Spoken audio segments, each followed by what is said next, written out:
Long known as the quote-unquote dark continent, Africa is at once mysterious and dangerous, yet beauty is at every turn. Here are 10 myths about Africa that should be known. Number 10. Myth: Africa is made up of either desert or rainforest. Africa is actually home to many diverse ecosystems, including mountains and river systems. Savannas or grasslands cover almost half of Africa, more than 5 million square miles.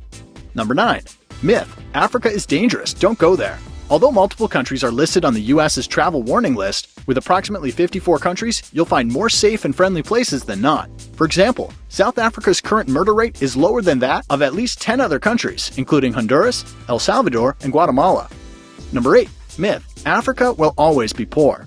Bill Gates would disagree. According to him, over the past half-decade, 7 out of the world's 10 fastest-growing economies are in Africa. Number 7. Myth: It's always hot in Africa.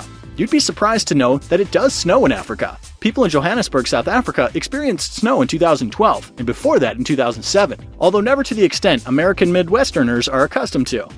Number 6. Myth: All Africans speak the same language. In reality, there are over 2,000 languages spoken on the continent. In addition to native tongues, English, French, Portuguese, and Arabic are used in many areas. Et en plus, ça me permettait de rester en Afrique et de mieux découvrir le continent d'où je viens. Number 5. Myth: Women are oppressed.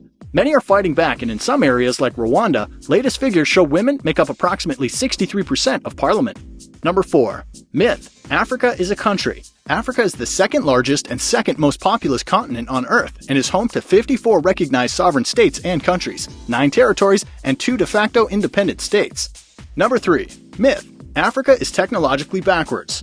Data suggests many regions are quite progressive. Africa now has more than 650 million mobile phone subscribers. That's more than either the United States or the European Union. Number 2. Myth: Africa needs our help. In cases of natural disaster and drought, sure, but when it comes to governance, many African leaders are saying no thanks. Recently, Malawi's president took a pass on £22 million in British development aid because it came with too many governance strings attached. Number 1. Myth: All Africans are black. There are actually thousands of ethnic groups in Africa. Nearly 10% of the continent's population is white, and close to 3% is Asian. What do you think is the biggest myth about Africa?